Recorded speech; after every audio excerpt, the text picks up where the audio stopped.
ಆಗ ಆಯುಧ ಮಾಡ್ತಾನೆ ಮನುಷ್ಯ. ಯಾರ ಕೈಲಿ ಆಯುಧ ಇರುತ್ತೋ ಅವ್ರಿಗೆ ತನಗೆ ತನ್ನ ಸಾಮರ್ಥ್ಯದ ಜೊತೆಗೆ ತನ್ನ ದೇಹದ ಜೊತೆಗೆ ಒಂದು ಉಪಕರಣ ಇದೆ ಅಂದ್ರೆ ಪೌರುಷ ಮತ್ತಷ್ಟು ಕೆರಳುತ್ತೆ. ಆ ಪೌರುಷ ಕೆರಳುವಂತಹದ್ದಿದೆಯಲ್ಲ, ಅದು ಕರ್ನಾಟಕದಲ್ಲಿ ಆಗಿದೆ ಅನ್ನೋದಕ್ಕೆ ಕನ್ನಡಿಗರು ಎಷ್ಟು ಕಾರಣವೋ ಕನ್ನಡದಲ್ಲಿ ಸಿಕ್ಕುವ ಲೋಹದ ಅದಿರುಗಳು ಕೂಡ ಕಾರಣ ಅಂತ.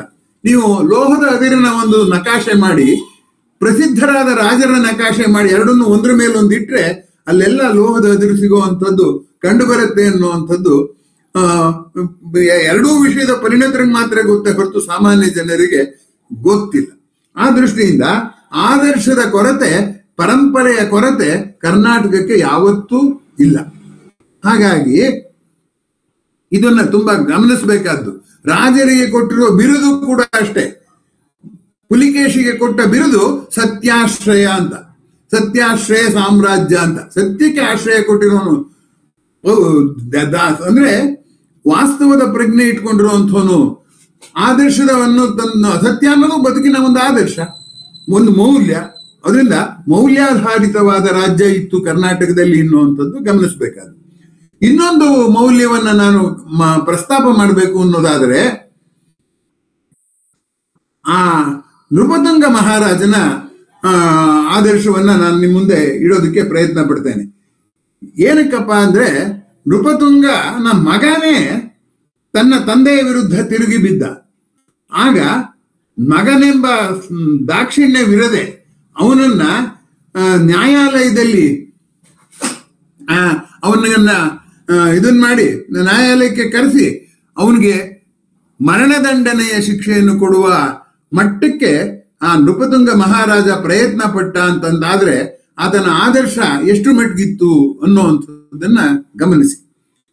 ಇನ್ನೂ ಒಂದಂಶ ಅಂದ್ರೆ, ನೃಪತುಂಗ ಮಹಾರಾಜ ರಾಜ್ಯದ ಆಡಳಿತಕ್ಕೆ ಸಂಬಂಧಪಟ್ಟ ಹಾಗೆ ಕನ್ನಡ ಭಾಷೆಯನ್ನ ಆಡಳಿತಗಾರರು ಹೇಗೆ ಮಾಡಬೇಕು ಅನ್ನೋದ್ರ ಜೊತೆಗೆ ನಮ್ಮ ಸಾಮಾನ್ಯ ಜನ ಸಾಹಿತ್ಯ ರಚನೆಗೆ, ಸಂಭಾಷಣೆಗೆ, ಪತ್ರೋತ್ತರಕ್ಕೆ ಹೇಗೆ ಭಾಷೆಯನ್ನು ಬಳಕೆ ಮಾಡಬೇಕು ಅಂತ ಭಾಷೆಯ ಬಳಕೆಯನ್ನು ಕುರಿತಂತೆ ಒಂದು ಸಮಿತಿಯನ್ನು ರಚಿಸಿ ಭಾಷೆಯನ್ನ ಸುಧಾರಿಸೋದಕ್ಕೆ ಪ್ರಯತ್ನ ಪಟ್ಟ. ಅದರ ಫಲವೇನೆ ಕವಿರಾಜ ಮಾರ್ಗ ಅನ್ನುವಂಥದ್ದು. ನೋಡಿ, ಆ ಪದನೇ ಹೇಗಿದೆ. ಕವಿರಾಜ ಮಾರ್ಗ ಅಂದ್ರೆ ಕವಿರಾಜರ ಮಾರ್ಗ ಅಂತಲೂ ಆಗುತ್ತೆ, ಕವಿಗಳ ರಾಜಮಾರ್ಗ ಅಂತಲೂ ಆಗುತ್ತೆ. ಹಾಗೆ ಜನಗಳು ಕವಿಗಳ ಮಾದರಿಯನ್ನು ಅನುಸರಿಸಿ ಭಾಷೆಯನ್ನು ಸುಧಾರಿಸ್ಕೋಬೇಕಾಗತ್ತೆ. ಹಾಗಾಗಿ ಜನಜೀವನವನ್ನು ಕುರಿತಂತೆ ಮುಖ ಮಾಡಿ ಜನರಿಗೆ ನಾವು ಬೇರೆ ಸುಖ ಜೀವನಕ್ಕೆ ಏನ್ ಸೌಲಭ್ಯ ಕೊಡ್ಬೇಕೋ ಅದಕ್ಕಿಂತ ಸತ್ಯ ಪರಿಪಾಲನೆಗೆ ಅವ್ರನ್ನ ಸಜ್ಜುಗೊಳಿಸಿ ಭಾಷೆಯನ್ನು ಸರಿಯಾಗಿ ಬಳಕೆ ಮಾಡೋ ಹಾಗೆ ಮಾಡುವಂತಹ ರಾಜರು ನಮ್ಮ ಪರಂಪರೆಯಲ್ಲಿ ಇದ್ದರು ಅನ್ನುವಂಥದ್ದು ಗಮನಿಸಬೇಕಾದದ್ದು. ಆತ್ಮೀಯರೇ, ನಮ್ಮ ಗುರುಗಳಾದ ಜಿ.ಪಿ. ರಾಜರತ್ನಂ ಅವರ ಜೊತೆಯಲ್ಲಿ ಒಮ್ಮೆ ನಾನು ಮಾತನಾಡುವಾಗ ಅವ್ರನ್ನ ಕೆಲವು ಸರಿ ತುಂಬಾ ವಿದ್ವಾಂಸರನ್ನ, ತುಂಬಾ ಇವ್ರನ್ನ ಸಲಿಗೆ ಇದ್ದಾಗ ಕೆಣಕಿದ್ರೆ ಕೆಲವು ಸತ್ಯಗಳು ಹೊರಗೆ ಬರುತ್ತೆ. ಹಾಗಾಗಿ ನಾನು ಒಮ್ಮೆ ಅವ್ರನ್ನ ಕೇಳಿದೆ, ಈ ರನ್ನ ಸಾಹಸ ಭೀಮ ವಿಜಯ ಬರೆದಿದ್ದಾನಲ್ಲ, ಅದನ್ನೇ BM ಶ್ರೀ ಅವರು ಗದಾಯುದ್ಧ ನಾಟಕಂ ಅಂತ ಮಾಡಿದ್ರು. ರನ್ನನ ಗದಾಯುದ್ಧನು ನಾಟಕ ರೂಪಕ್ಕೆ ತಂದ್ರು. ಆಗ ನಾನು ರಾಜರತ್ನಂ ಅವ್ರನ್ನ ಕೇಳಿದೆ, ಒಂದು ಕವಿ ಬರೆದಿರೋದನ್ನ ಇನ್ನೊಬ್ಬ ಕವಿ ಅದನ್ನೇ ನಾಟಕವಾಗಿಸುವಂಥದ್ದೇನು, ಯಾಕೆ ಹಾಗೆ ಮಾಡಿದ್ರು ಅಂತ ಕೇಳಿದೆ. ಅದಕ್ಕೆ ಅವ್ರಿಗೆ ಸಿಟ್ಟು ಬಂದ್ಬಿಡ್ತು. ನಮ್ಮ ಗುರುಗಳನ್ನೇ ನೀನು ಪ್ರಶ್ನೆ ಮಾಡ್ತೀಯ ನೀನು? ಆಯ್ತು, ನೀನು ರನ್ನನ ಗದಾಯುದ್ಧ ಓದಿದೆಯೋ ಅಂತ ಕೇಳಿದ್ರು. ಇಲ್ಲ, ಅಲ್ಲೊಂಚೂರು ಇಲ್ಲೊಂಚೂರು ಓದಿದ್ದೀನಿ ಅಂತ. ಸಾಹಸ ಭೀಮ ವಿಜಯ ಓದಿದೆಯೋ ಅಂತ ಕೇಳಿದ್ರು. ಓದಿದ್ದೀನಿ ಸಾಹಸ ಭೀಮ ವಿಜಯ ಅಂತ. ನೋಡು, ಅದಕ್ಕೆ ನಮ್ಮ ಗುರುಗಳು ಬರೆದಿದ್ದು, ರನ್ನನ ಗದಾಯುದ್ಧ ಓದುವಂತ ಸಹನೆ ಸಂಯಮ ಇಲ್ಲದೆ ಇರೋರಿಗೆ ಆ ನಾಟಕವನ್ನಾದರೂ ನೋಡ್ಲಿ ಅನ್ನೋ ಹಾಗೆ ಬರೆದ್ರು. ಜೊತೆಗೆ ರನ್ನನ ಗದಾಯುದ್ಧವೇ ಒಂದು ನಾಟಕದ ರೂಪದಲ್ಲಿದೆ, ಅದನ್ನ ನಾಟಕ ಮಾಡೋದು ಕಷ್ಟ ಕೂಡ ಇರಲಿಲ್ಲ. ಆದ್ದರಿಂದ ಆ ಕೃತಿಯನ್ನ ನಾಟಕ ರೂಪಕ್ಕೆ ತಂದು ಜನಪ್ರಿಯಗೊಳಿಸುವಂತಹ ಪ್ರಯತ್ನ ಮಾಡಿದ್ರು ಅಂತ ಮಾಡ್ಬೇಕೆ ಹೊರತು ರನ್ನನ್ಗಿನ್ನ ನಾನು ಚೆನ್ನಾಗಿ ಬರೀತೀನಿ ಅಂತ ನಮ್ಮ ಗುರುಗಳಾದ BM ಶ್ರೀಕಂಠಯ್ಯನವರು ಬರೆದಿದ್ದ ಅಲ್ಲ ಅದು ಅಂತ ಹೇಳಿದ್ರು. ಈಗ ಆಲೋಚನೆ ಮಾಡಿ, ನಮ್ಗೆ ಸಂಕುಚಿತ ದೃಷ್ಟಿಗೆ ಕಾಣುವ ಒಂದು ಉತ್ತರ ಮತ್ತು ಸಾಮಾನ್ಯ ಒಬ್ಬ ಪಂಡಿತರಿಗೆ ಕಾಣುವ ಉತ್ತರಕ್ಕೆ ಎಷ್ಟು ವ್ಯತ್ಯಾಸ ಇದೆ ಅನ್ನುವಂಥದ್ದು. ಅದು ವಾಸ್ತವವಾಗಿ ಮಾಡಿದ್ದು ಆ ಸಾಹಸ ಭೀಮ ವಿಜಯನ ಓದಬೇಕಾದ ವಿದ್ಯಾರ್ಥಿಗಳು ಪುಸ್ತಕ ಹಿಡಿದು ಓದೋದಿಲ್ವಲ್ಲ, ನಾಟಕವನ್ನು ದೃಶ್ಯ ರೂಪದಲ್ಲಿ ನೋಡಿ, ವಿಡಿಯೋ ರೂಪದಲ್ಲಿ, ವಿಷಯ ಆಡಿಯೋ ಎರಡೂ ಸೇರ್ಕೊಂಡು ನೋಡಿದ್ರೆ ಚೆನ್ನಾಗಾಗತ್ತೆ ಅನ್ನುವ ದೃಷ್ಟಿಯಿಂದ ನಾಟಕ ಬರೆದಿದ್ದು. ಆಮೇಲೆ ನಮ್ಮ ಗುರುಗಳು ನನ್ ಕೇಳಿದ್ರು, ನೀನು ಸಾಹಸ ಭೀಮ ವಿಜಯ ಓದಿದ್ದೀನಿ, ಅದು ನಾಟಕ ಗದಾಯುದ್ಧ, ರನ್ನನ ಗದಾಯುದ್ಧ ನಾಟಕ ಓದಿದ್ದೀನಿ ಇದೆಯಲ್ಲ, ಅದ್ರಲ್ಲಿ ನಿಂಗೆ ಇಷ್ಟವಾದ ಯಾವುದು ಹೇಳು ಅಂತಂದ್ರು. ನನಗೆ ಈಗಲೂ ಇಷ್ಟವಾದಂತಹ ಪದ್ಯ ಅದು.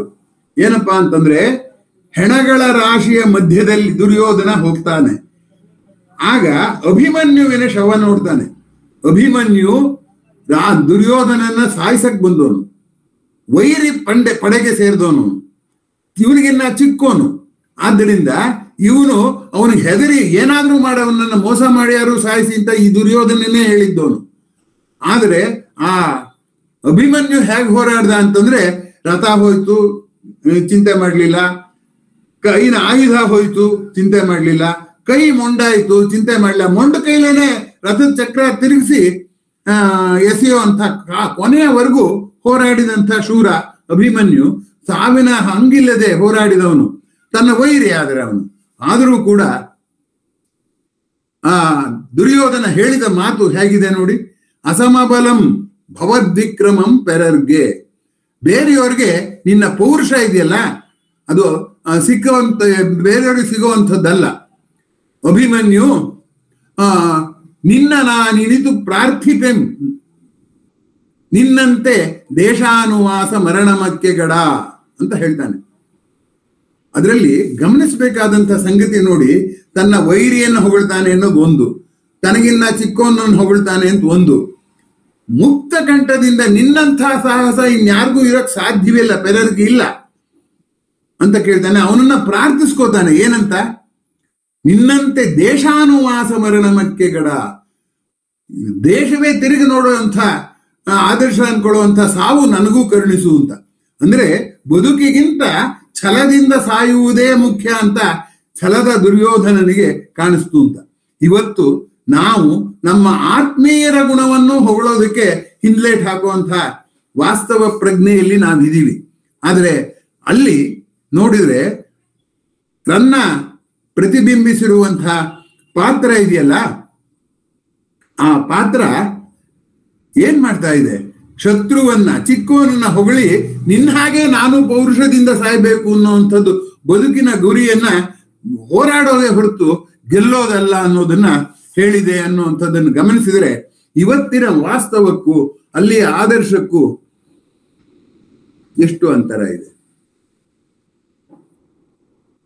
ಅದೇ ರನ್ನನ ಗದಾ ಯುದ್ಧದಲ್ಲಿ ಭೀಮ ಹೇಳ್ತಾನೆ, ಛೀ ಸತ್ತರೆ ಪುಟ್ಟರೆ ಪರಮಡು ಅಂತಾನೆ. ನೀನ್ ಯಾಕೆ ಕೊಳದಲ್ಲಿ ಲೌತ್ಕೊಂಡಿದ್ಯಾ? ಸತ್ತು ಹುಟ್ಟೋದಿಲ್ವಾ? ಸಾಯಣ ಬಿಡು, ಇನ್ನೊಂದ್ಸರಿ ಹುಟ್ಟೋಣ, ಮತ್ತೆ ನಮ್ಮ ಪೌರುಷ ಬೆಳೆಸ್ಕೊಳ್ಳೋದಕ್ಕೆ, ಆದರ್ಶ ಕಂಡ್ಕೊಳ್ಳೋಕೆ ಅನ್ನುವ ಮಾತನ್ನು ಹೇಳ್ತಾನೆ. ಆದ್ರೆ ಇವತ್ತು ನಾವು ಸುಖ ಕಂಡುಕೊಂಡು ಸಾವು ಹೆದರೋ ಹೊರತ ಸಾವನ್ನ ಹೆದರಿಕೆಯನ್ನು ಮೀರಿ ಬದುಕಿನ ಆದರ್ಶವನ್ನು ಕಂಡುಕೊಳ್ಳುವಂಥದ್ದು ಇರಲಿಲ್ಲ ಅನ್ನುವಂಥದ್ದು ಗಮನಿಸಬೇಕಾದದ್ದು. ಆತ್ಮೀಯರೇ, ಇಂತಹ ಆದರ್ಶದ ಪರಂಪರೆಯುಳ್ಳ ಕನ್ನಡ ರಾಜ್ಯಕ್ಕೆ ಈಗ ಆ ಆದರ್ಶಗಳು ಹಿಂದೆ ಸರಿದಿದೆ ಅನ್ನುವಂಥದ್ದು ಗಮನಿಸಬೇಕಾದದ್ದು. ಯಾಕೆ ಹಿಂದೆ ಸರಿದಿದೆ ಅಂತಂದ್ರೆ, ಅಂಗಡಿಯಲ್ಲಿ ಸಿಕ್ಕುವ ಸಾಮಗ್ರಿಯ ಗ್ರಾಹಕರಾಗಿ ದುಡ್ಡು ಕೊಟ್ಟು ಭಿಕ್ಷೆ ಬೇಡೋ ನಮಗೆ ದುಡ್ಡು ಕೊಟ್ಟರೆ ಸಿಗದೆ ಇರುವಂತಹ ಆದರ್ಶಗಳ ಕಡೆ ಗಮನ ಇಲ್ಲ. ಆದ್ದರಿಂದ ಏನಾಗಿದೆ ಅಂದ್ರೆ, ಹಣ ಸಂಗ್ರಹಣವೇ ಆದರ್ಶ, ಆದರೆ ಗುಣ ಸಂಗ್ರಹಣ ಆದರ್ಶ ಅಲ್ಲ. ಆದ್ದರಿಂದ ಗುಣ ಸಂಗ್ರಹಣವನ್ನು ಸ್ವಲ್ಪನಾರು ಪಕ್ಕಕ್ಕಿಡಬೇಕು ಅಂತ ಸಾಧಿಸ್ಬೇಕು, ಹಣ ಸಂಗ್ರಹಣವನ್ನು ಪಕ್ಕಕ್ಕಿಡಬೇಕು ಅಂತ ನಾವು ಅನ್ಕೊಳ್ಳೋದಾದ್ರೆ ಆಗ ಏನ್ ಮಾಡ್ಬೇಕಾಗತ್ತೆ ಅಂದ್ರೆ, ನಮ್ಮ ಒಂದು ಧೋರಣೆಯನ್ನ ಬದಲಾಯಿಸ್ಕೋಬೇಕು. ಆ ಆದರ್ಶಗಳನ್ನ ಸ್ವಲ್ಪ ಪೂರ್ತಿ ಕೈ ಬಿಟ್ಬಿಡಬಾರ್ದು. ಮುಂದಿನ ತಲೆಮಾರಿನವ್ರು ಹೇಳ್ಬೇಕು, ಎಲ್ಲರೂ ಸಕ್ಸಸ್ ಮೇಲೆ, ಹೌ ಟು ಸಕ್ಸೀಡ್ ಅನ್ನೋದ್ರ ಮೇಲೆ, ಸಕ್ಸಸ್ ಮೇಲೆ ನಿಂತಿದ್ರೆ ಹೌ ಟು ಬಿ ಐಡಿಯಲ್ ಅನ್ನೋದ್ರ ಮೇಲೆ ನಿಂತಿದ್ವಿ ನಮ್ಮ ದೇಶದ ಜನಗಳು ಎಲ್ಲರೂ ಅಂತನ್ನುವಂಥದ್ದನ್ನ ಆದರ್ಶದ ದೃಷ್ಟಿಯಿಂದ ನೋಡ್ಬೇಕು ಅಂತ ನಾನು ತಿಳ್ಕೋಬೇಕಾಗತ್ತೆ. ಜೊತೆಗೆ ಇನ್ನೊಂದು ಮುಖ್ಯವಾದ ಆದರ್ಶ ಇವತ್ತು ನಮಗೆ ತುಂಬಾ ಕಣ್ಮರೆ ಆಗಿರೋದು ಯಾವ್ದಪ್ಪ ಅಂದ್ರೆ ಐಕ್ಯಮತ್ಯ ಅನ್ನುವಂಥದ್ದು. ಈಗ ಇಂಗ್ಲೆಂಡ್ ನಲ್ಲಿ ಆಗ್ಲೇ ಗಲಾಟೆ ಆಗ್ತದೆ, ಪ್ರಜಾಪ್ರಭುತ್ವ ಯಶಸ್ವಿ ಆಗಕ್ಕೆ ಸಾಧ್ಯವಿಲ್ಲ, ಇನ್ಯಾರು ರಾಜ್ಯ ವಹಿಸ್ಕೊಂಡು ರಾಜ್ಯಭಾರ ಮಾಡಿ ಅಂತ. ಯಾಕೆ ಆ ತರ ಕೂಗಾಟ ಆಗಿದೆ ಅಂತಂದ್ರೆ, ನಾವು ಯಾವಾಗ ಆಡಳಿತ ಪಕ್ಷ ವಿರೋಧ ಪಕ್ಷ ಅಂತ ಮಾಡ್ತೀವೋ, ಪ್ರತಿ ಸರ್ಕಾರ ಬಂದಾಗಲೂ ವಿರೋಧ ಪಕ್ಷ ಇದ್ದೇ ಇರುತ್ತೆ. ಆಡಳಿತ ಪಕ್ಷ ಹೇಳಿದ್ದಕ್ಕೆಲ್ಲ ವಿರೋಧ ಪಕ್ಷ ವಿರೋಧಿಸುತ್ತೆ, ವಿರೋಧ ಪಕ್ಷ ಹೇಳಿದ್ದಕ್ಕೆಲ್ಲ ಆಡಳಿತ ಪಕ್ಷ ವಿರೋಧಿಸುತ್ತೆ. ಅಂತಂದ್ರೆ ಐಕ್ಯಮತ್ಯಕ್ಕೆ ದೊಡ್ಡ ಬಿರುಕನ್ನ ಪ್ರಜಾಪ್ರಭುತ್ವ ತಂದ್ಕೊಡ್ತಿದೆ ಅನ್ನೋದನ್ನ ಈಚೆಗೆ ನಾವು ಗಮನಿಸ್ತಾ ಇದ್ದೀವಿ. ಹಾಗಂದಾಗ ನನ್ನ ಪ್ರಜಾಪ್ರಭುತ್ವದ ಪರವಾಗಿ ವಿರೋಧವಾಗಿ ಚರ್ಚೆ ಮಾಡ್ತಿದ್ದೀನಿ ಅಂತ ದಯವಿಟ್ಟು ಭಾವಿಸ್ಬೇಡಿ. I am neither against democracy nor for democracy, but still ಹಾಗೆ ಮಾಡುವಾಗ್ಲೂ ಕೂಡ ಪ್ರಜಾಪ್ರಭುತ್ವಕ್ಕಿರಬೇಕಾದ ಸೌಜನ್ಯ ಸಜ್ಜನಿಕೆ ನಾವು ಕಳ್ಕೊಂಡ್ಬಿಟ್ಟಿದೀವಿ. ಪ್ರಜಾಪ್ರಭುತ್ವದ ಹೆಸರಿನಲ್ಲಿ ಆದರ್ಶಗಳನ್ನ ಕೊಂದುಬಿಟ್ಟಿದೀವಿ ಅನ್ನೋದನ್ನ ತಾವು ಮನವರಿಕೆ ಮಾಡ್ಕೋಬೇಕು ಅಂತ ಅಷ್ಟೇ ನನ್ನ ಇಷ್ಟ ಇರುವಂಥದ್ದು. ನೋಡಿ, ಆ ಐಕ್ಯಮತ್ಯದ ಬಗ್ಗೆ ವಾಲ್ಟೇರ್ ಅಂತ ಒಬ್ಬ ಫ್ರೆಂಚ್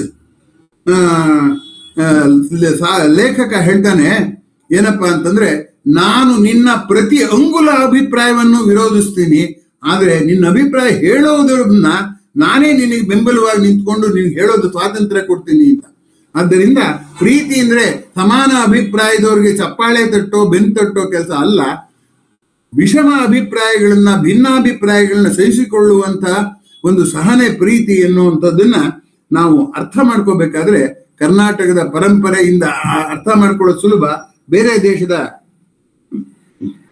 ಪರಂಪರೆಯಿಂದ ಮಾಡೋಕ್ಕೆ ಸಾಧ್ಯ ಇಲ್ಲ ಅನ್ನೋದ್ರಿಂದ ಆ ಕಳೆದು ಹೋದ ಆದರ್ಶವನ್ನ ಮರಳಿ ಚಿಗುರಿಸುವಂತ ಪ್ರಯತ್ನ ಮಾಡಬೇಕು. ಕನ್ನಡಿಗರಾದ ನಿಮಗೆ ನನ್ನ ಪ್ರಾರ್ಥನೆ ಒಂದೇ, ನೀನೊಲಿದರೆ ಕೊರಡು ಕೊನರುವುದಯ್ಯ, ನೀ ಒಲಿದರೆ ಬರಡು ಹಯನ ಹುದಯ್ಯ, ಹಾಲು ಕೊಡದೇ ಇರೋ ಹಸು ಹಾಲು ಕೊಡುತ್ತೆ ಅನ್ನುವಂಥ ದೃಷ್ಟಿಯಿಂದ ಆದರ್ಶವನ್ನ ಮರಿಬೇಡಿ ಅಂತ ತಮ್ಮಲ್ಲಿ ಮನವಿ ಮಾಡ್ಕೊಳ್ಳೋದಕ್ಕೆ ಪಡ್ತೇನೆ. ಆಮೇಲೆ ಈಗ ಮುಂದಿನ ಭಾಗವನ್ನ ನಾವು ನೋಡೋಣ. ಈಗ ನಾವು ವರ್ತಮಾನಕ್ಕೆ ಬರೋಣ. ವರ್ತಮಾನಕ್ಕೆ ಬಂದಾಗ ನಾವು ಅನೇಕ ಸವಾಲುಗಳನ್ನ ಎದುರಿಸಿದ್ವಿ.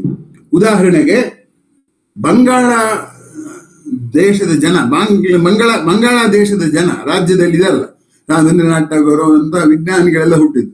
ಆ ಜನ ತುಂಬಾ ಹೆಮ್ಮೆಯಿಂದ ಹೇಳ್ಕೊತಾ ಇದ್ರು, ಸಂಸ್ಕೃತಿಯ ಯಾವ ಕ್ಷೇತ್ರದಲ್ಲಿ ತೆಗೆದುಕೊಂಡ್ರು ಕೂಡ, ಸಾಹಿತ್ಯದ ಯಾವ ಕ್ಷೇತ್ರದಲ್ಲೂ ತಗೊಂಡ್ರು ಕೂಡ ಉಳಿದ ರಾಜ್ಯಗಳಿಗಿಂತ ನಾವು 150 ವರ್ಷ ಮುಂದೆ ಇದ್ದೀವಿ ಅಂತ ತುಂಬಾ ಹೆಮ್ಮೆಯಿಂದ ಹೇಳ್ಕೊತಾ ಇದ್ರು. ನಮಗೂ ಸಂತೋಷ, ಅವರು ಸೋದರರೇ. ಆದ್ರೆ ಉಳಿದ ರಾಜ್ಯಗಳಿಗಿಂತ ಅನ್ನೋದಿದೆಯಲ್ಲ, ಅದಕ್ಕೆ ನಮಗೆ ಅದು ಒಂದು ಮಟ್ಟಿಗೆ ಚುಚ್ಚುಮುಳ್ಳು. ಆದರೆ ಕರ್ನಾಟಕ ಅದರ ಬಗ್ಗೆ ಪ್ರತ್ಯುತ್ತರ ಕೊಡಲಿಲ್ಲ. ಆದರೆ ಗರಿಷ್ಠ ಸಂಖ್ಯೆಯ ಯಾವುದು ಜನಪ್ರಿಯ ಇದು ಗರಿಷ್ಠ ಸಂಖ್ಯೆಯ ಎಂಥ ಪ್ರಶಸ್ತಿ, ಸಾಹಿತ್ಯ ಕೊಡೋ ಪ್ರಶಸ್ತಿ, ಜ್ಞಾನಪೀಠ ಪ್ರಶಸ್ತಿಯನ್ನ ಕರ್ನಾಟಕಕ್ಕೆ ಒದಗಿಸಿ ಕೊಟ್ಟಿದ್ದಾರೆ ನಮ್ಮ ಸಾಹಿತಿಗಳು ಅಂತ. ಆದ್ರಿಂದ ನಾವು ಅವ್ರ ಜೊತೆಯಲ್ಲಿ ಸ್ಪರ್ಧೆಯನ್ನ ಸದ್ದಿಲ್ಲದೆ ಮಾಡಿ ಗೆದ್ದಿದ್ದೀವಿ ಅನ್ನುವಂಥದ್ದನ್ನ ಗಮನಿಸ್ಬೇಕು. ಇನ್ನು ವಿಜ್ಞಾನಕ್ಕೆ ಸಂಬಂಧಪಟ್ಟ ಹಾಗೆ ಬರೋಣ. ವರ್ತಮಾನದ ವಿಷಯಕ್ಕೆ ಹೇಳೋದಾದ್ರೆ, ತುಂಬಾ ಜನ ವಿಜ್ಞಾನಿಗಳು ಬಂಗಾಳದಲ್ಲಿ ಆಗೋದ್ರು. ಜಗದೀಶ್ ಚಂದ್ರ ಬೋಸ್ ಇರ್ಬೋದು, ಸತ್ಯೇಂದ್ರನಾಥ್ ಬೋಸ್ ಇರ್ಬೋದು, ಅನೇಕ ವಿಜ್ಞಾನಿಗಳು ವಿಶ್ವವಿಖ್ಯಾತಿಯನ್ನು ಪಡೆದ್ರು. ಸತ್ಯೇಂದ್ರನಾಥ್ ಬೋಸ್ ಐನ್ಸ್ಟೈನ್ ಇಂದ ಮೆಚ್ಚುಗೆ ಪಡೆದವರು. ಅಂತ ವಿಜ್ಞಾನಿಗಳಿದ್ರು, ಈಗಲೂ ಇದ್ದಾರೆ, ಅನೇಕರಿದ್ದಾರೆ. ಅವರೆಲ್ಲ ಏನು ಕಡಿಮೆ ಇಲ್ಲ. ಅಂಥ ವಿಜ್ಞಾನಿಗಳನ್ನ ಪಡೆದಿದೆ ಅಂತ ಅನ್ನುವಂಥ ಆ ಬಂಗಾಳ ದೇಶದ ರಾಜ್ಯದ ಜನರಿಗೆ ನಮ್ಮಲ್ಲಿ ವಿಜ್ಞಾನಿಗಳು ನಮ್ಮಲ್ಲೂ ಇದ್ದಾರೆ ಅನ್ನೋದಕ್ಕೆ, ಕಲ್ಕತ್ತಾದಲ್ಲಿ ಸಂಶೋಧನೆ ಮಾಡಿದ ವಿಜ್ಞಾನಿ ಕರ್ನಾಟಕದಲ್ಲಿ ಬಂದು ನೆಲೆಸಿ ಕರ್ನಾಟಕದ ಘನತೆಯನ್ನು ಸಿ ವಿ ರಾಮನ್ ಅವರು ಹೆಚ್ಚಿದ್ರು, ಅವರಿಗೆ ಆಶ್ರಯವನ್ನ ರಾಜರು ಕೊಟ್ರು ಅನ್ನುವಂಥದ್ದು ಗಮನಿಸಬೇಕಾದಂತ ಸಂಗತಿ. ಆಡಳಿತ ವ್ಯವಸ್ಥೆ ಅವರಿಗೆ ಒಂದು ಇಲ್ಲಿ ಇರೋದಕ್ಕೆ, ನೆಲೆಸೋದಕ್ಕೆ ವ್ಯವಸ್ಥೆ ಮಾಡಿಕೊಡ್ತು ಅನ್ನುವಂಥದ್ದನ್ನ ನಾವಿಲ್ಲಿ ಗಮನಿಸಬೇಕು. ಬಂಗಾಳ ದೇಶದಲ್ಲಿ ವಿಜ್ಞಾನಿಗಳು, ವಿಶೇಷವಾಗಿ ಜೆ.ಸಿ. ಬೋಸ್ ಮತ್ತಿತರರು ಇವ್ರ ಜೊತೆಲಿ ಸಂಪರ್ಕ ಇಟ್ಕೊಂಡಿದ್ರು. ಯಾರ ಜೊತೆಲಿ? ಎಂಥದ್ದು, ರವೀಂದ್ರನಾಥ್ ಟಾಗೋರ್ ಜೊತೆ ಸಂಪರ್ಕ ಇಟ್ಕೊಂಡಿದ್ರು.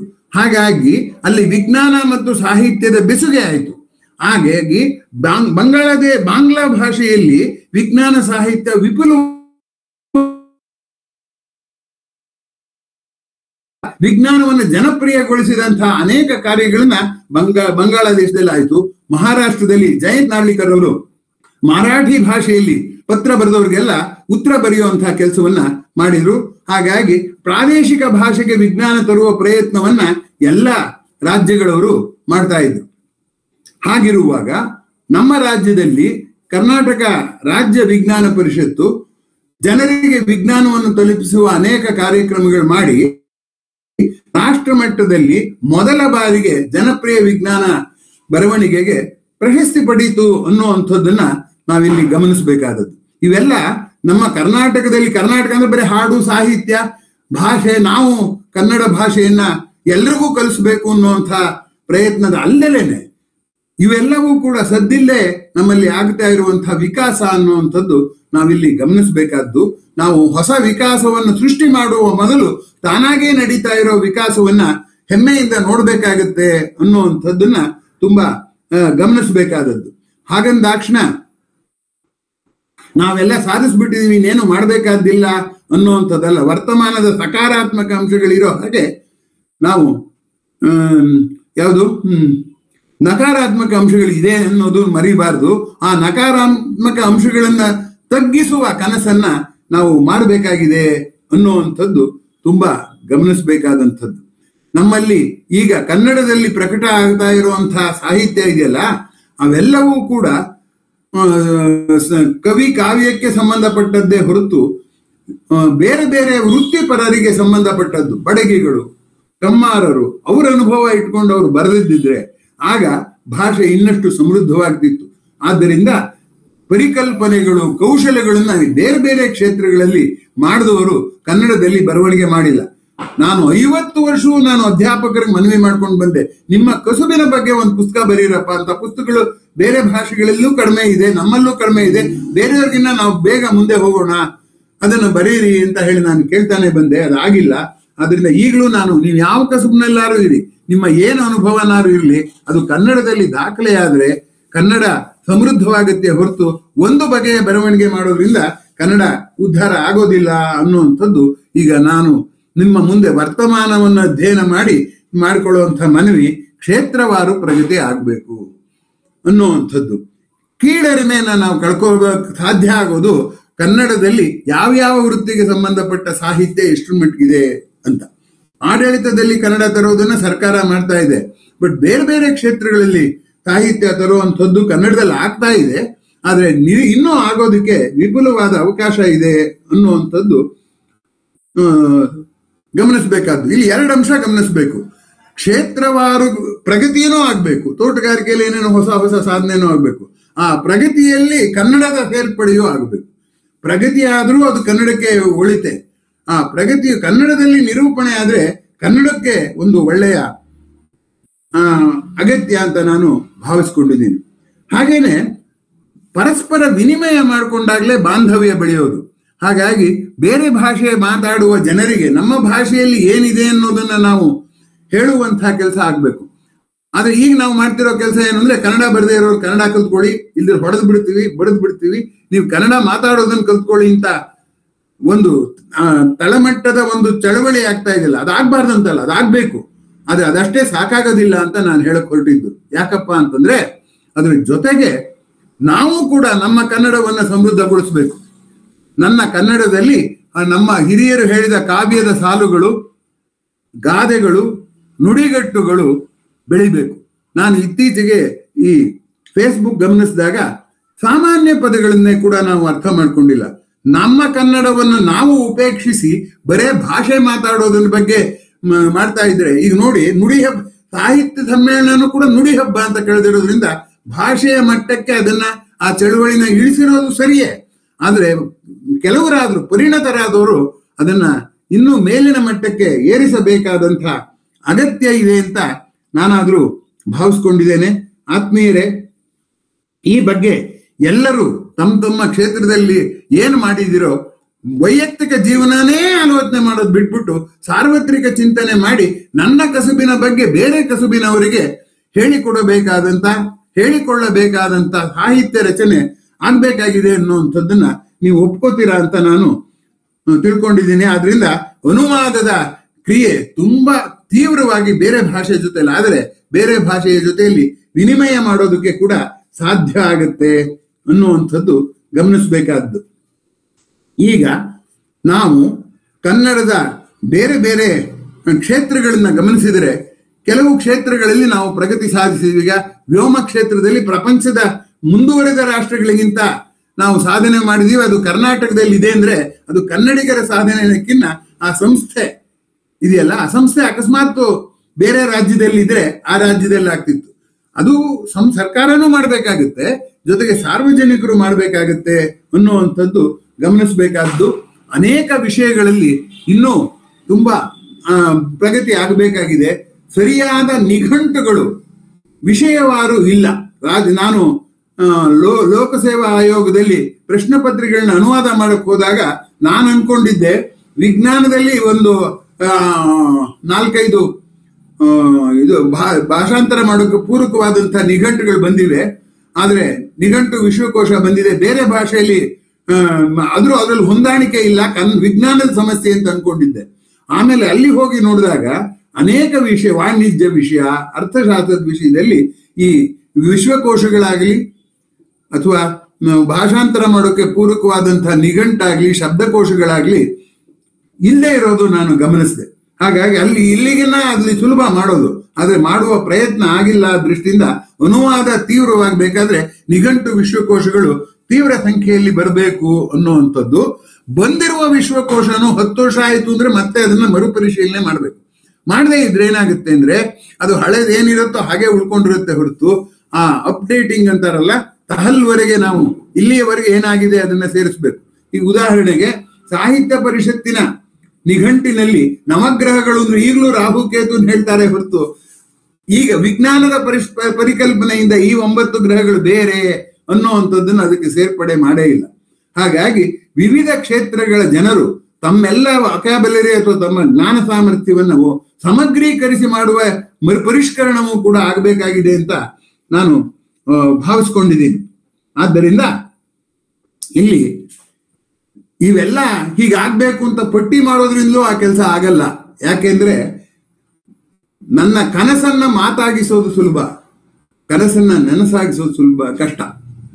ಕೃತಿಯನ್ನ ಮಾತಾಗಿಸೋದು ಬೇರೆ, ಮಾತನ್ನು ಕೃತಿಯಾಗಿಸೋದು ಬೇರೆ. ಈ ಕೃತಿಯನ್ನ ಮಾತಾಗಿಸೋದು ಭಾಷಣದಲ್ಲಿ ಎಲ್ಲರೂ ಅನೇಕರು ಭಾಷಣ ಮಾಡಿದ್ರು ಒಂದು ಅಗ್ಲನೂ ಅದು ಮುಂದಕ್ಕೆ ಹೋಗೋದಿಲ್ಲ. ಯಾಕೆಂದ್ರೆ ಅದು ಮಾತು ಕೃತಿ ಆಗ್ಬೇಕಾದ್ರೆ ನಮ್ಗೆ ಹಠ ಬೇಕಾಗುತ್ತೆ, ಛಲ ಬೇಕಾಗುತ್ತೆ ಮಾಡಬೇಕು ಅಂತ. ಒಂದು ಕಾರ್ಯ ಯೋಜನೆ ತಯಾರಿಸಬೇಕಾಗುತ್ತೆ. ಒಬ್ರು ಸೇರಿ ಮಾಡಕ್ಕಾಗಲ್ಲ, ಒಗ್ಗಟ್ಟಿನಿಂದ ಮಾಡಬೇಕಾಗುತ್ತೆ. ಒಗ್ಗಟ್ಟಿನಿಂದ ಮಾಡಬೇಕಾದ್ರೆ ಅಲ್ಲಿ ರಾಜಕಾರಣದ ಪ್ರವೇಶ ಆಗಬಾರ್ದು. ಇವೆಲ್ಲ ಸಮಸ್ಯೆಗಳಿವೆ.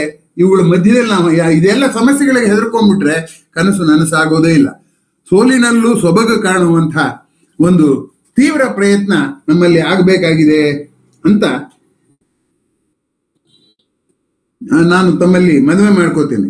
ಇದನ್ನ ಮರೆಸೋದಕ್ಕೋಸ್ಕರನೇ ಕನ್ನಡದಲ್ಲಿ ಅದಿತ್ತು ಇದಿತ್ತು, ಯಾರೋ ಮಾಡಿದ ಸಾಧನೆ, ಯಾರೋ ಬರೆದ ಪುಸ್ತಕ, ಅದ್ರ ಬಗ್ಗೆ ನಾವು ಹೇಳ್ಕೊಂಡು ಪ್ರಶಸ್ತಿ ಬಂದವರಿಗೆ ಚಪ್ಪಾಳೆ ತಟ್ಟೋದ್ರಿಂದ ನಾವು ಉದ್ಧಾರ ಆಗೋದಿಲ್ಲ. ಚಪ್ಪಾಳೆ ತಟ್ಟಿ ಆದ್ರೆ ನಾನು ಈ ದಿಕ್ಕಲ್ಲಿ ಏನಾದ್ರು ನನ್ಗೆ ಯಾವ ಇಷ್ಟವಾಗುತ್ತೋ ಆ ದಿಕ್ಕಲ್ಲಿ ಪ್ರಯತ್ನ ಪಡ್ತೇನೆ ಅನ್ನುವಂಥ ಛಲ ಇನ್ನೂ ಸ್ವಲ್ಪ ಬರ್ಬೇಕಾಗತ್ತೆ ಅನ್ನುವಂಥದ್ದು ಗಮನಿಸಬೇಕಾದ್ದು. ಸತ್ವ ಇಲ್ಲದೆ ಹೋದ್ರೆ ಸತ್ಯದ ಅನ್ವೇಷಣೆಯೂ ನಿಂತು ಹೋಗುತ್ತೆ, ಪ್ರಗತಿಯೂ ನಿಂತು ಹೋಗುತ್ತೆ. ಸತ್ವದಿಂದ ಸಾತ್ವಿಕತೆ ಪಡೆದು ಆ ಪ್ರಗತಿಯನ್ನ ನಾವು ಸಾಧಿಸಬೇಕಾಗತ್ತೆ ಅನ್ನುವಂಥದ್ದು ತುಂಬಾ ಚೆನ್ನಾಗಿ ಗಮನಿಸಬೇಕಾದಂಥ ಸಂಗತಿ. ಭಾಷಾ ಸಾಮರ್ಥ್ಯ, ಕಲ್ಪನಾ ಸಾಮರ್ಥ್ಯ, ಪರೇಂಗಿತ ಜ್ಞಾನವನ್ನು ಅರ್ಥ ಮಾಡಿಕೊಳ್ಳುವಂಥ ಸುಸಂಸ್ಕೃತವಾದಂಥ ಸಾಹಿತ್ಯ ಕನ್ನಡದಲ್ಲಿ ತುಂಬಾ ವಿಪುಲವಾಗಿದೆ. ಆದರೆ ಆ ಸ್ವಭಾವನ ನಾವು ಬೆಳೆಸ್ಕೊಂಡ್ರೆ ಆ ಪದ್ಯನ ನಾವು ಮೆಚ್ಕೋಬಹುದಾಗುತ್ತೆ. ಇಲ್ದಿದ್ರೆ ನಾವು ಆ ಸ್ವಭಾವ ಬೆಳೆಸ್ಕೊಳ್ತಿದ್ರೆ ಅದೇನೋ ಯಾರೋ ಕವಿ ಏನೋ ಕಲ್ಪಿಸ್ಕೊಂಡ ಅಂತ ನಾವು ಅದನ್ನು ಪಕ್ಕಕ್ಕಿಡೋ ಅಪಾಯ ಇದೆ. ಈ ತಿಂಗಳು ಕನಕದಾಸರ ಜಯಂತಿ ಕೂಡ ಬರುತ್ತೆ. ಕನಕದಾಸರು ನಳಚರಿತ್ರೆಯಲ್ಲಿ ತನ್ನ ಪಾತ್ರ ನಳ ಅವನ ಇದನ್ನ ಹೆಂಗ್ ಹೇಳ್ತಾರೆ ಅಂತಂದ್ರೆ ಪರೇಂಗಿತ ಜ್ಞಾನ ಸಂಸ್ಕೃತಿಯ ಪರಾಕಾಷ್ಠೆ ಅಂತ DVG ಅವರು ಹೇಳಿದ್ದಾರೆ. ಅದ್ರಲ್ಲಿ ಅವನು ಹೆಂಡತಿ ಬಿಟ್ಟು ಹೋಗ್ತಾಳೆ. ತಾನು ಹುಟ್ಟಿದ ಬಟ್ಟೆನ ಅರ್ಧ ಹೆಂಡತಿಗೂ ಕೊಟ್ಟು ಅವು ಇಬ್ರು ಒಂದು ಬಟ್ಟೆನ ಉಟ್ಕೊಂಡು ಮಲಗಿರ್ತಾರೆ. ಆ ಬಟ್ಟೆನ ಹರಿದು ಅವನು ತಪ್ಪಿಸ್ಕೊಂಡು ಹೊರಟೋಗ್ತಾನೆ. ಯಾಕಂದ್ರೆ ನನ್ನ ಹೆಂಡತಿ ಕಾಡಲ್ಲಿ ಬರೋದು ಬೇಡ, ತನ್ನ ತವ್ರ ಮನೆಗೆ ಹೋಗ್ಲಿ ಅಂತ. ಆಗ ಅವಳು ಬಂದ್ಬಿಡ್ತಾನೆ ಮುಂದಕ್ಕೆ.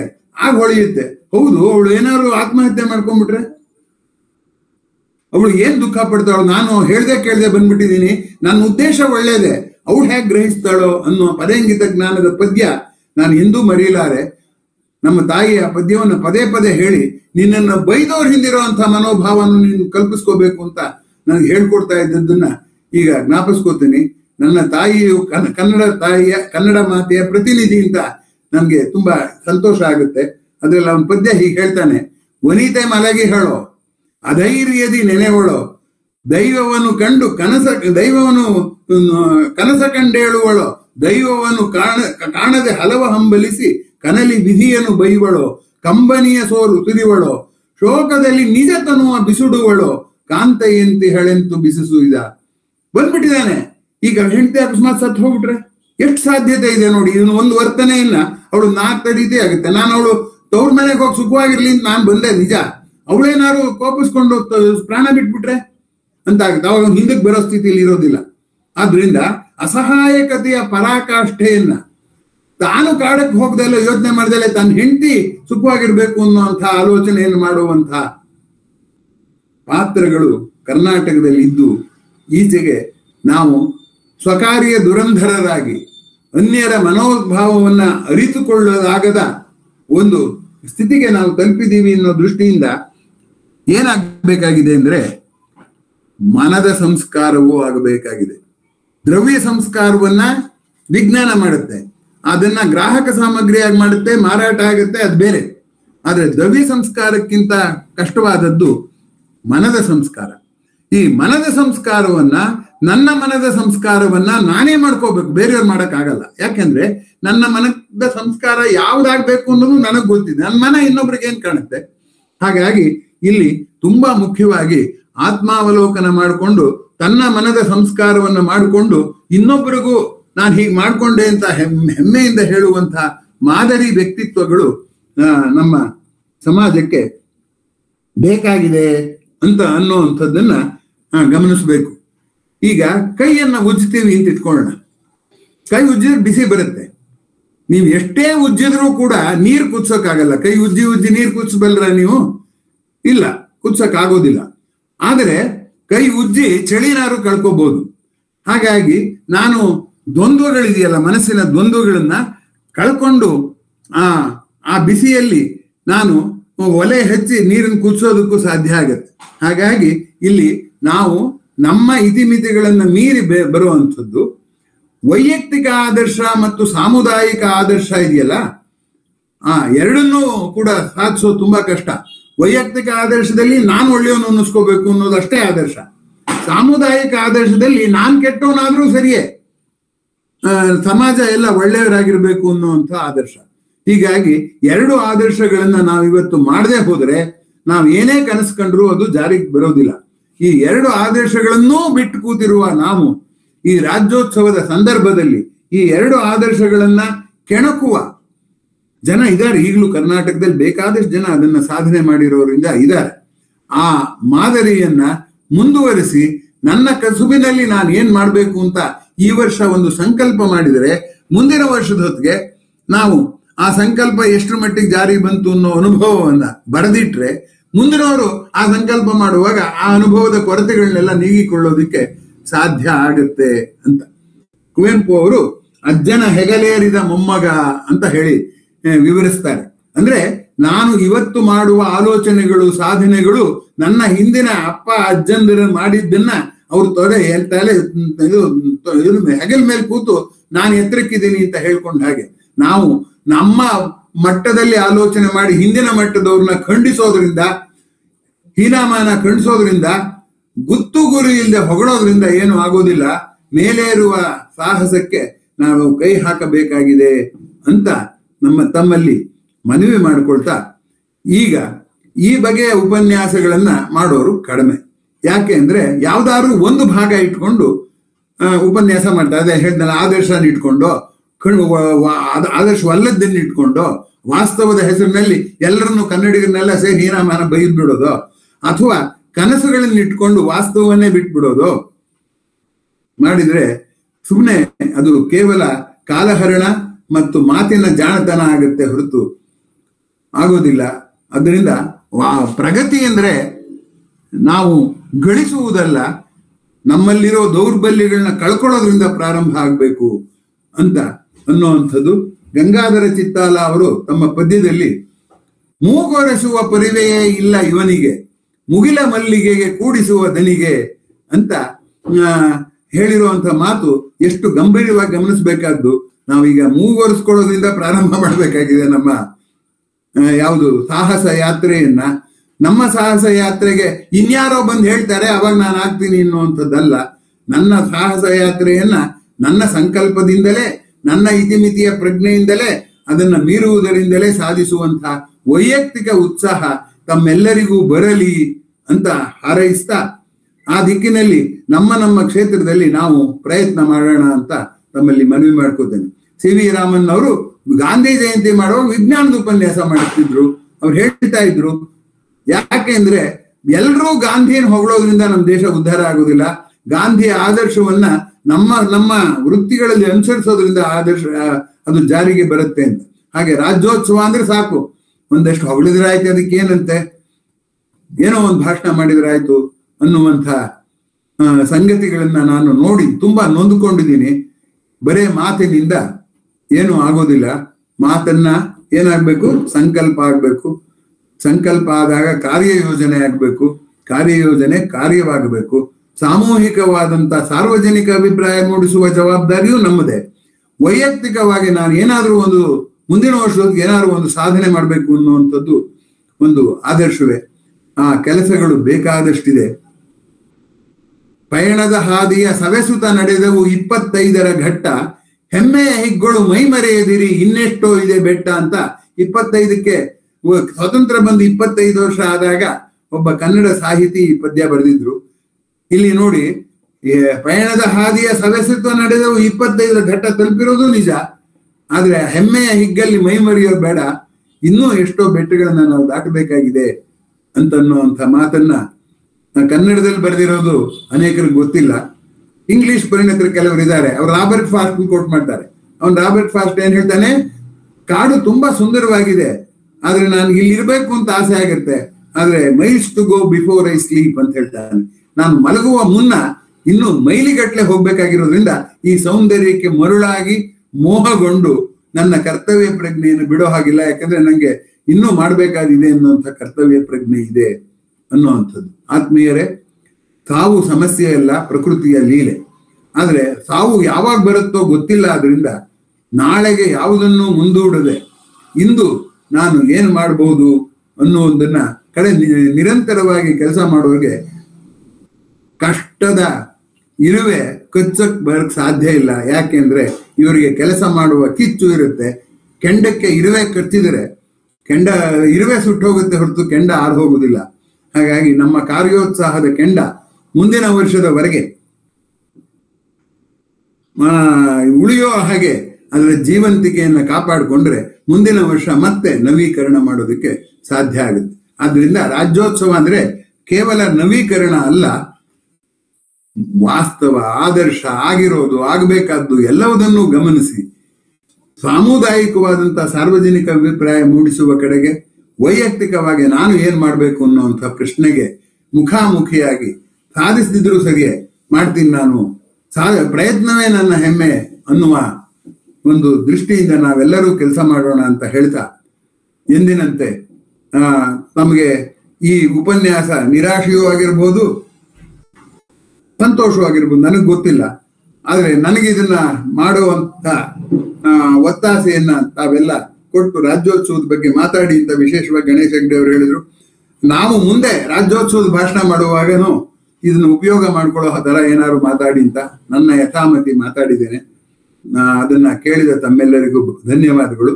ಆದ್ರೆ ಇವತ್ತು ಒಂದು ಸ್ವಲ್ಪ ನಮ್ಮ ಗಣೇಶ್ ಅವರ ಜಾಯಿನ್ ಆಗೋದೇ ಕಷ್ಟ ಆಗುವಂಥದ್ದು, ರೆಕಾರ್ಡ್ ಆಗೋದು ಕಷ್ಟ ಆದಾಗ ನಮ್ಮ ಶೇಷಗಿರಿ ಅವರ ಮಗ, ನಮ್ಮ ಹುಡುಗ ಪ್ರಮೋದ್ ಆ ಸಮಸ್ಯೆಯನ್ನು ಸಲೀಸಾಗಿ ಬಗೆಹರಿಸಿದ್ದಾನೆ. ಇಲ್ಲೇ ರೆಕಾರ್ಡಿಂಗ್ ಆಗ್ತಾ ಇದೆ. ಎಲ್ಲರ ಬೆಂಬಲ ನನ್ನ ಬಾಯಿಂದ ಮಾತಾಗಿ ಬಂದಿದೆ. ಕನ್ನಡಿಗರೆಲ್ಲರಿಗೂ ನಮಸ್ಕಾರ. ಕನ್ನಡಿಗರ ಘನತೆ ಕಡಿಮೆ ಆಗದೆ ಇರೋ ಹಾಗೆ ನಮ್ಮ ವರ್ತನೆ ಮಾಡಬೇಕಾಗಿದೆ. ಯಾಕೆ ಅಂದ್ರೆ ನಾವು ಇವ್ನಿಗೆ ಯಾರೋ ಬುದ್ಧಿ ಕಲಿಸಿದವರು ಅಂತಾರೆ ಹೊರತು ಇವ್ರನ್ನ ಯಾರೋ ಹೆತ್ತೋರು ಅಂತ ಅಂತಾರೆ. ಅದರಿಂದ ನಮ್ಮ ಒಂದು ದುರ್ವರ್ತನೆ, ನಮ್ಮ ಪರಂಪರೆಗೆ ಬಳಿಯುವ ಮಸಿ, ನಮ್ಮನ್ನು ಹೆತ್ತವರಿಗೆ ಮಾಡಿರೋ ಅವಮಾನ, ನಮ್ಮ ಗುರುಗಳಿಗೆ ಮಾಡಿರುವಂಥ ಮೋಸ ಆಗುತ್ತೆ ಅನ್ನುವ ಎಚ್ಚರ ಇದ್ದರೆ ನಾವು ನಮ್ಮ ಕಾರ್ಯ ತತ್ಪರತೆಗೆ ಸಹಾಯ ಆಗುತ್ತೆ ಅಂತ ಹೇಳ್ತಾ, ನಾನು ಹೆದರಿಸ್ತಾನೂ ಇಲ್ಲ, ಹುಸಿ ಭರವಸೆಗಳನ್ನು ಕೊಡ್ತಾನೂ ಇಲ್ಲ, ಅಥವಾ ಹಿಂದೆ ಇದ್ದದ್ದನ್ನೇ ಸಾಕು ಇನ್ ಮುಂದೇನು ಮಾಡೋಗೋದಿಲ್ಲ ಅಂತಲೂ ಹೇಳ್ತಿಲ್ಲ. ನಮ್ಮ ಘನತೆಯನ್ನ ಮಾಡಿದ್ದನ್ನ ಮುಂದುವರಿಸುವ ಪ್ರಯತ್ನವನ್ನೇ ಕೇಂದ್ರವಾಗಿರಿಸ್ಕೋಬೇಕು ಅಂತ ಹೇಳಿ ನಿಮ್ಮ ಪ್ರತಿಕ್ರಿಯೆ ಮತ್ತು ಪ್ರಶ್ನೆ ಇವುಗಳಿಗೆ ಅನುವು ಮಾಡಿಕೊಡ್ತಾ ಇದ್ದೇನೆ. ಎಲ್ಲರಿಗೂ ನಮಸ್ಕಾರ.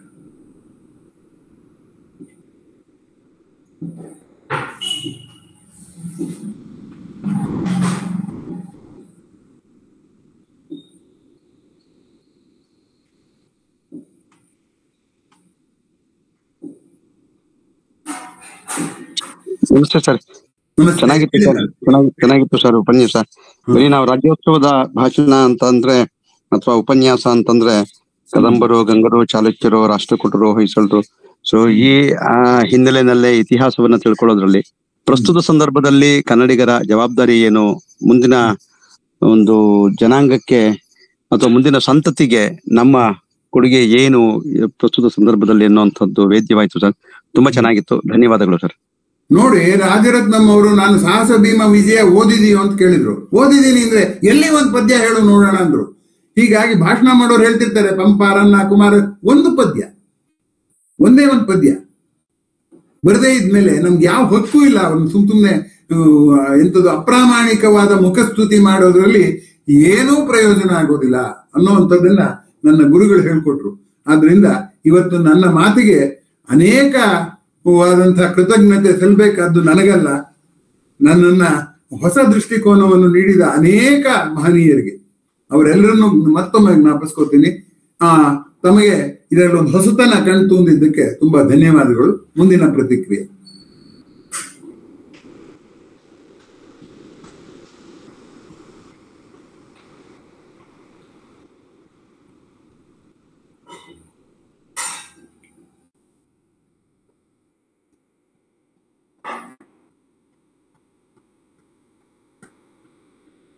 ಮುಂದಿನ ಭಾನುವಾರದನ್ನ ವಿಷಯನ ಮುಂದೆ ತಿಳಿಸಲಾಗುತ್ತೆ.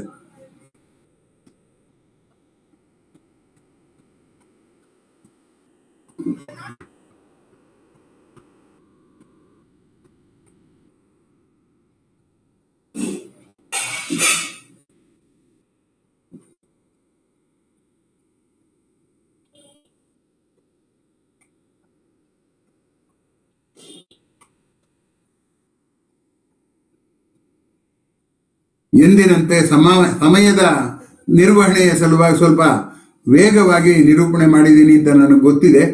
ಆದರೆ ಬೇರೆ ದಾರಿ ಇಲ್ಲ.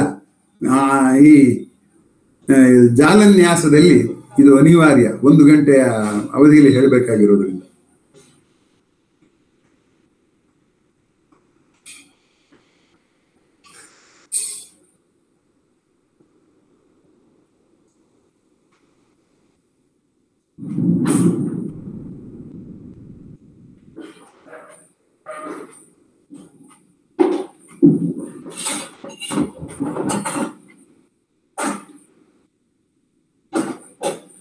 ತಮ್ಮ ಮೌನವನ್ನ ನಾನು ಅದಕ್ಕೆ ಹೆದರದಲ್ಲೇ ಮುಂದಿನ ಜಾಲನ್ಯಾಸಕ್ಕೆ ಸಿದ್ಧವಾಗ್ತೀನಿ. ತಮ್ಮ ಗಮನ ಕೊಟ್ಟು ಕೇಳಿದ ತಮ್ಮ ಕಿವಿಗಳಿಗೆ, ಔದಾರ್ಯಕ್ಕೆ ಮತ್ತೊಮ್ಮೆ ನಮಸ್ಕಾರಗಳು. ಯಾರೂ ಮಾತಾಡೋರು ಇಲ್ಲ ಅಂತಾದ್ರೆ ಕಾರ್ಯಕ್ರಮನ ಮುಗಿಸೋದಕ್ಕೆ ಪ್ರಯತ್ನ ಪಡಿ.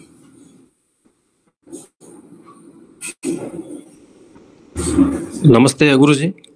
ಹೇಳಿ. ನಮ್ಮ ಕನ್ನಡ ಬಗ್ಗೆ ಉಪನ್ಯಾಸ ವಿದ್ಯಾಸಾಗರ್ ಹುಡುಗಿ ಅವರು ಹೇಳಿ ಸರ್. ನಮಸ್ತೆ. ಏನಿಲ್ಲ, ಒಂದು ನನ್ನ ಅನಿಸಿಕೆಯನ್ನ ಹಂಚ್ಕೋಬೇಕು ಅಂತ ಹೇಳಿ ಇಷ್ಟಪಡ್ತೀನಿ. ಹೇಳಿ. ಒಂದು ಸಂವಹನಕ್ಕಾಗಿ ಭಾಷೆ, ಹ್ಮ್ ಅದೇ ರೀತಿ ಇವತ್ತು ತಮ್ಮ ಒಂದು ಉಪನ್ಯಾಸ ಕೇಳಿದ ಮೇಲೆ ಹ್ಮ್ ನಮ್ಮ ಭಾಷೆ ಒಂದು ಆದರ್ಶವಾಗಿ ನಮ್ಗೆ ಕಾಣ್ತಾ ಇದೆ ಸರ್. ಹೊಸ ಒಂದು ದೃಷ್ಟಿಕೋನ ತಾವು ನೀಡಿದ್ರಿ ತಮ್ಮ ಉಪನ್ಯಾಸದ ಮೂಲಕ. ತುಂಬಾ ಧನ್ಯವಾದಗಳು ಸರ್. ಹ್ಮ್ ನೋಡಿ, ಭಾಷೆ ಅನ್ನೋದು ಬರೇ ಸಂವಹನದ ಮಾಧ್ಯಮ ಅಷ್ಟೇ ಅಲ್ಲ, ನಮ್ಮ ಪರಂಪರೆಯನ್ನ ಒಳಗೊಂಡಿರುವಂತಹ ಮಾಧ್ಯಮ ಅದು, ಪರಂಪರೆಯನ್ನ ಬೆಳೆಸಬೇಕಾದಂತಹ ಮಾಧ್ಯಮ ಅದು. ಅದಕ್ಕೋಸ್ಕರ ಕನ್ನಡವೆಂದರೆ ನುಡಿಯೇ ಇಲ್ಲ ಹಿರಿದರೆ ಅದರರ್ಥ ಅಂತ ಹೇಳಿ ನಮ್ಮ ನಿಸಾರ್ ಅಹಮದ್ ಅವರು ಒಂದು ಪದ್ಯ ಬರೆದಿದ್ದಾರೆ, ಅದನ್ನು ನೀವು ಕೇಳಿರ್ತೀರಾ. ಕನ್ನಡವೆಂದರೆ ನುಡಿಯೇ ಅಲ್ಲ ಹಿರಿದರೆ ಅದರರ್ಥ. ಕನ್ನಡ ಅಂದ್ರೆ ಭಾಷೆ ಅಂದ್ರೆ ಜಮೀನಲ್ಲ, ನೆಲ ಅಲ್ಲ, ಜಲ ಅಲ್ಲ, ಎಲ್ಲ ಪರಂಪರೆ ಮುಂದುವರಿದ ಒಂದು ಕನಸುಗಾರಿಕೆಯ ತುದಿ ಅಷ್ಟೇ ನಮ್ಮ ಭಾಷೆ. ಆ ಒಂದು ತುದಿಯನ್ನ ಅರ್ಥ ಮಾಡ್ಕೋಬೇಕಾದ್ರೆ ಹಿಂದಿನ ಸಂಗತಿಗಳೆಲ್ಲ ಅರ್ಥ ಮಾಡ್ಕೋಬೇಕು. ಅದಕ್ಕೆ ಒಂದು ಗಾದೆಯನ್ನ ಇನ್ನೊಂದು ಭಾಷೆಗೆ ಅನುವಾದ ಮಾಡಕ್ ಸಾಧ್ಯವೇ ಇಲ್ಲ. ಯಾಕಾಗಲ್ಲ ಅಂದ್ರೆ ಅದ್ರಲ್ಲಿ ಅದೆಲ್ಲ ಒಳಗೊಂಡಿರ್ತೀವಿ. ಹೊಟ್ಟೆಗೆ ಇಟ್ಟಿಲ್ಲ ಜುಟ್ಟಿಗೆ ಮಲ್ಗೆ ಹೂ ಅನ್ನೋ ಗಾದೆನ ನೀವು ಅನುವಾದ ಮಾಡಕ್ ಹೋದ್ರೆ no floor to the stomach ಅಂತಂದ್ರೆ ಆಗುತ್ತಾ? ಜಾಸ್ಮಿನ್ ಟು ದಿ ಹೇರ್ ಅಂದ್ರೆ ಅರ್ಥ ಆಗತ್ತಾ? ಫ್ಲೋರ್ ಟು ದಿ ಸ್ಟಮಕ್ ಅಂದ್ರೆ ನನ್ಗೆ ಮೂಲ ಅಗತ್ಯವಾದ ಹೊಟ್ಟೆಗೆ ಇಲ್ಲ, ಅಲಂಕಾರಕ್ಕೆ ಹೋಗ್ತಿದೀವಿ ಅಂತ ಗಾದೆ. ಆ ಗಾದೆ ಅರ್ಥ ಆಗ್ಬೇಕಾದ್ರೆ ಆ ಹಿಟ್ಟು ಅನ್ನೋ ಪದನ ಡಿಕ್ಷನರಿ ನೋಡ್ಕೊಂಡು ಮಾಡಕ್ ಆಗೋದಿಲ್ಲ. ಯಾಕೆಂದ್ರೆ ಹಿಟ್ಟು ಅನ್ನೋದಕ್ಕೆ ಇಂಗ್ಲಿಷ್ ನಲ್ಲಿ ಫ್ಲೋರ್ ಅಂತ, ಆದ್ರೆ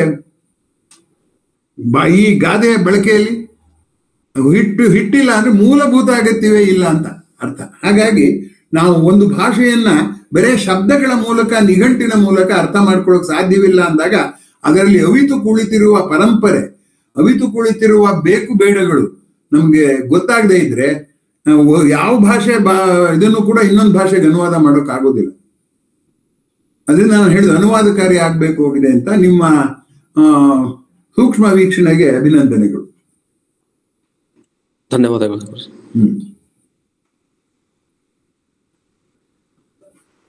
ಮುಂದಕ್ಕೆ